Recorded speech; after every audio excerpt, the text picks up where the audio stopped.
안녕하세요. 쉬운 5번째 시간이네요.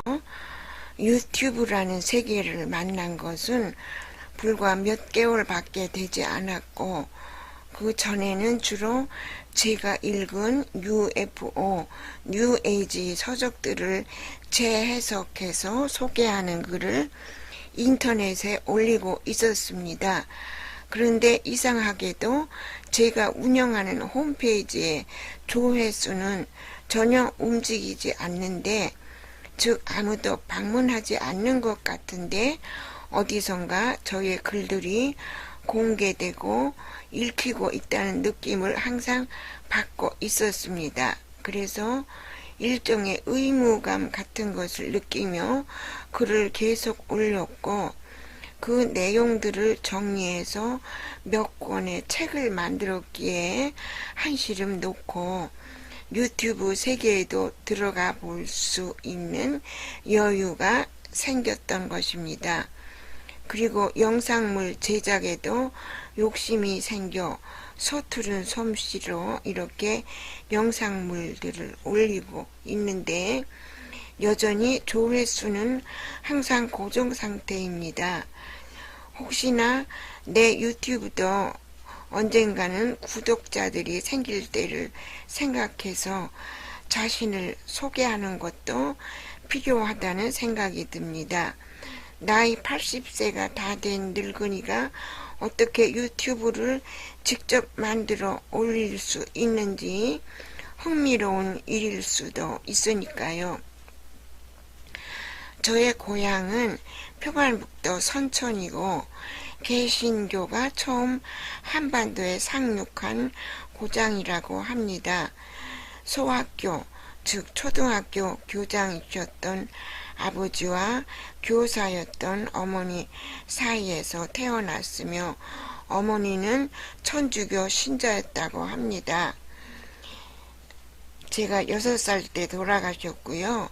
인근 박천이라는 도시에서 유년 시절을 보냈을 때 예수 일대기 영화 같은 것을 보았다는 기억이 남아있고, 6.25 피난으로 남하에서 아산군에 정착했을 때 초등학교 5학년 담임이셨던 배인근 선생님이 방과 후마다 필자를 저를 풍금 옆에 불러 세워놓고 열심히 찬송가를 가르쳐 주셨습니다. 알고 있는 찬송가들은 대부분 그때 그 선생님에게서 배운 것이었습니다. 오늘의 글 제목을 두드려라 그러면 열릴 것이다 라고 정한 것은 무에서 유를 창조하는 물리적 기적이 아니라 제 신앙의 발자취를 소개하기 위함입니다. 기독교 경전을 열심히 읽었으나 몇 가지 의문점은 항상 풀리지 않고 있었고, 제 인생살이에 아무런 도움도 줄 수 없다고 느꼈을 때 시인 황금찬 씨가 펴내던 신앙이라는 작은 월간지를 만난 적이 있었습니다. 개간지였던 것도 같고요. 하나님, 당신은 누구십니까? 라는 시를 그 책의 독자란에 올렸고, 그냥 신학적 궁금증에서가 아니라 고통으로 호소한 글이었기 때문에 황금찬 씨의 눈에 들어 독자시란에 실렸던 것 같습니다. 기독교에서 말하는 하나님, 신은 쉽게 이해되지 않는 존재였습니다. 구약 성서에서는 폭력적이고 무서운 하나님처럼 보이고, 신약 성서에서는 완전한 자기 희생의 하나님처럼 보였습니다. 그러나 사랑의 하나님이 어떻게 사랑하는 자기 아들에게 십자가의 죽음이라는 그런 극한의 고통과 자기 희생을 요구하시나, 그것을 이해할 수 없었습니다. 그래서 하나님, 당신은 누구십니까? 라는 질문을 간절한 호소문으로 제시했던 것이지요. 그리고 그 답은 유렌시아서를 통해 받은 것이나 마찬가지입니다. 미개한 행성의 주민들에게 주어진 고압적이고 신비에 쌓인 하느님이 아니라 과학적으로 접근이 가능한 존재임을 친절히 설명하고 있었으니까요.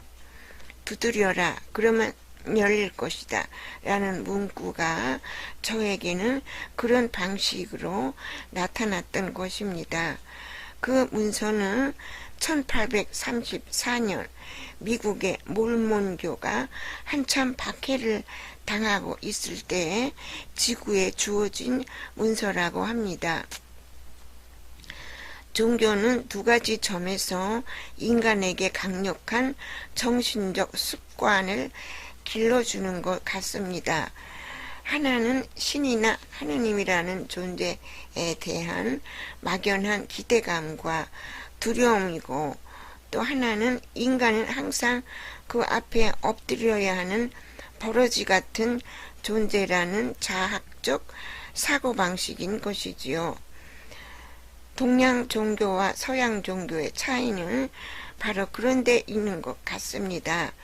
동양 전반의 철학 사상을 인본주의적이라고 하는데, 이유는 동양 종교들에서는 인간을 그처럼 평가절하하지는 않고 오히려 천지, 인을 같은 레벨에 두고 보았기 때문일 것입니다. 명상, 참선, 신인, 합일 같은 단어들은 신과의 만남이 인간 자신의 내면을 통해서만 가능하다는 것을 알았기 때문인 것입니다. 그에 비해 서양의 종교들에 있어서 신이나 하느님은 인간 밖에 계시는 어떤 두렵고 절대적인 존재인 것이지요. 그런 차이는 기독교의 에덴설화에서도 극명하게 말해주고 있습니다. 하느님이 인간의 지혜를 금했다는 그 설화는 신과 인간의 관계가 주종의 관계, 그 이상도 이하도 아님을 알게 하니까요. 스타게이트라는 영화에서처럼 원시 행성에 불시착한 우주인들이 원시인들을 통제하기 위해 문자를 알거나 공부하는 사람들을 잡아가는 장면을 떠올려 봅시다. 이런 제안을 한다면 저에게 돌을 던질 사람들이 있을 것입니다.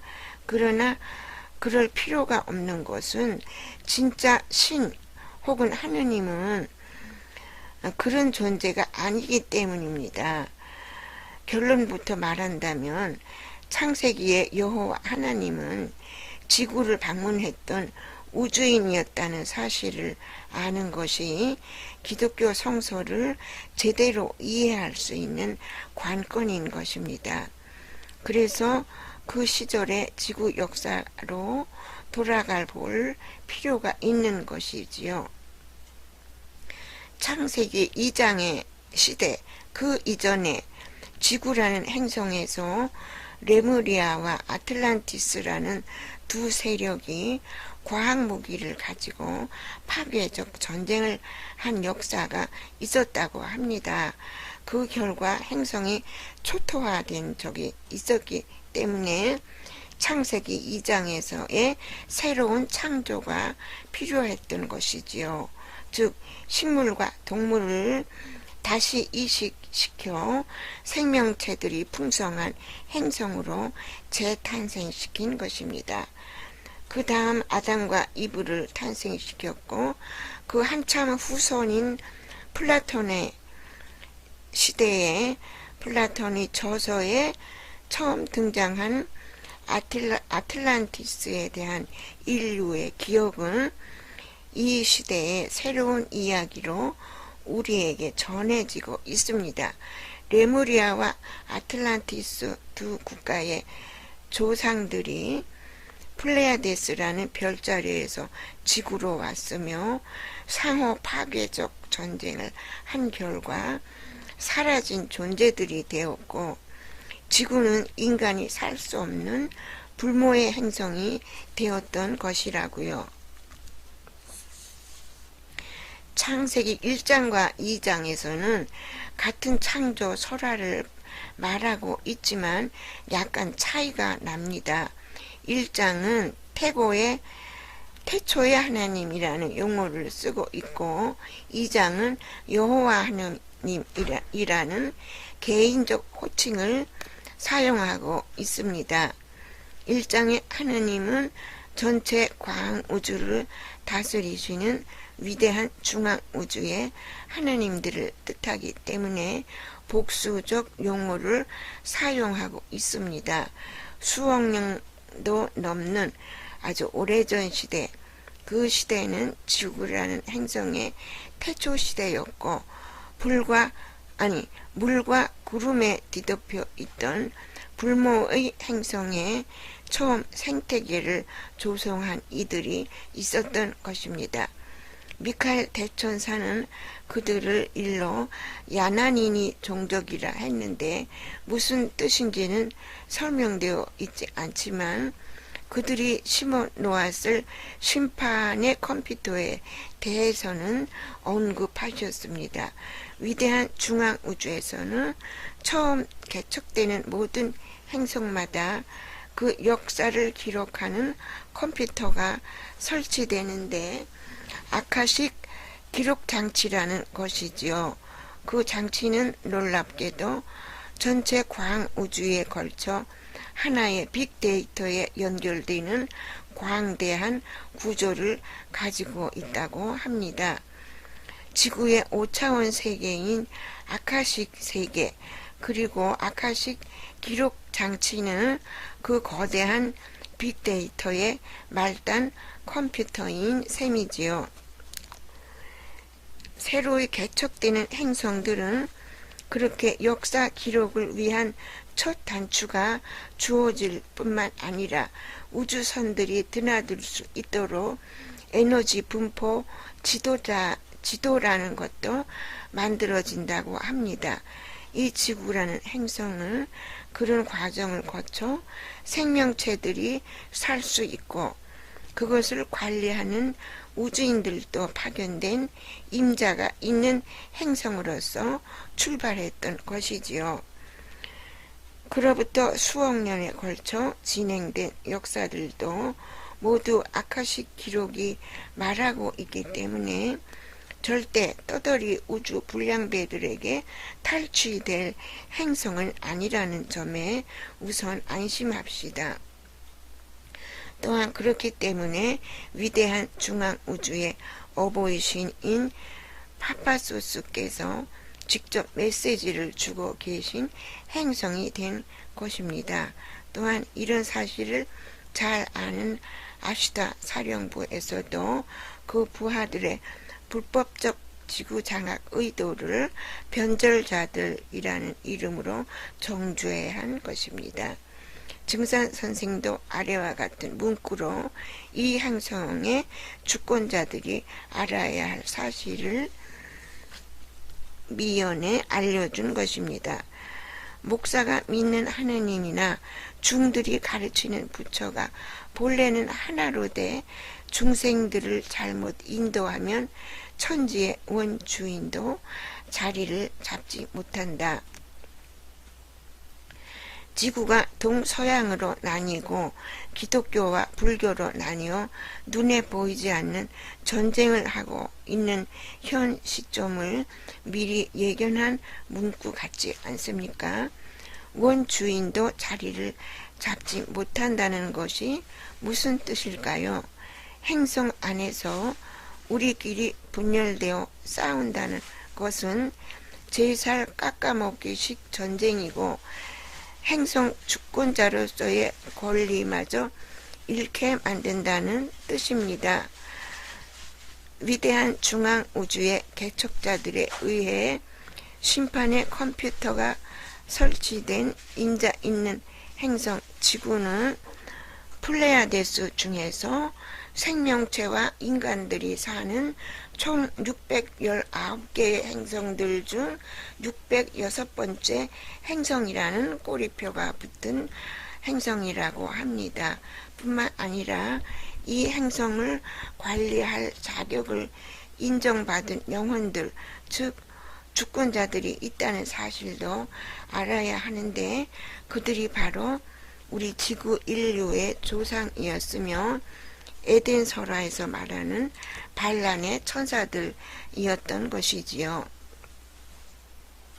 200여 명에 달했다는 천사들 대부분이 에덴 동산에서의 폐쇄적 교육 정책, 즉 지혜를 금했다는 그 정책에 반기를 들었기 때문에 여호와 하느님과 몇몇 천사들은 지구를 떠났고 에덴 동산의 모든 시설들도 파괴되었으며 반란의 천사들은 3차원 행성으로 추락한 이 지구에서 무일푼의 빈손으로 출발할 수밖에 없었던 것입니다. 즉 원시 수준에서부터 자체적인 문명 건설을 시작했던 것이지요. 그러나 불행하게도 반란자들의 행성이라는 그 낙인 때문에 소돔과 고모라, 그리고 바벨탑의 파괴, 대홍수 같은 거대한 순환을 겪었음을 창세기라는 기록이 말해주고 있는 것입니다. 종교적 문서에서는 반란, 추락, 죄인 같은 단어들을 사용하지만 재림 예수와 같은 존재인 우주인 사난다님을 아래와 같이 격려해 주십니다. 부디 여러분의 지상에서의 삶의 의미를 과소평가하지 마십시오. 여러분은 가장 창조적이고 진보되고 용기 있는 신의 일부입니다. 당신들은 미지의 것을 탐구하는 탐험가들이고 새로운 것의 창조자들입니다. 여러분의 이원성을 통한 탐험들은 인간의 상상을 훨씬 넘어선 한 가지 목적에 봉사합니다. 여러분은 이전에는 없었던 새로운 의식을 창조한 것입니다. 탐험가들이라는 것은 그때까지는 6차원 세계에서 3차원 물질 세계로 낙향해서 살아보자는 그런 새로운 길을 개척한 적이 없었다는 뜻입니다. 요한복음에서 말하는 탕자들이란 바로 반란의 천사들을 의미하며, 새로운 것의 탐험과 모험이란 무감각의 5차원 육체가 아니라 감각과 감정을 지니고 살아가는 자연인으로서의 삶을 시작했다는 뜻이지요. 우리 지구인들의 조상은 집 나간 탕자처럼 살아왔지만 전지전능한 하느님께 간청하거나 옷자락에 매달리는 유아기의 신앙에서 벗어나 스스로 자립하는 성장한 자녀가 된 것입니다. 과학적으로도 하느님 신에 대해서 알 수 있게 되었으니까요. 그럼에도 불구하고 고대 문서에만 매달린다면 아버지, 어머니 하느님이신 어버이신, 즉 파파소스께서도 칭찬만 하시지는 않을 것입니다. 다 자란 자녀가 아버지를 이해하지도 못하고 두려움과 숭배의 대상으로만 여긴다면 그런 관계를 부자의 관계라고 인정할 수 있을까요? 권위와 규제의 틀에 갇힌 관계는 사랑이 아니라 명령과 굴정이라는 바람직하지 못한 관계로 끝나게 되는 것이지요. 명령과 굴정 위에 만들어진 것이 천국 지옥설이고, 그런 샤머니즘적 종교관에서 헤어나라고 만들어 주신 것이 유렌시아소라고 저는 굳게 믿어 의심치 않습니다. 그럼 오늘은 이것으로 마치고 다음 시간에는 또 다른 주제를 가지고 찾아뵙겠습니다. 안녕히 계세요.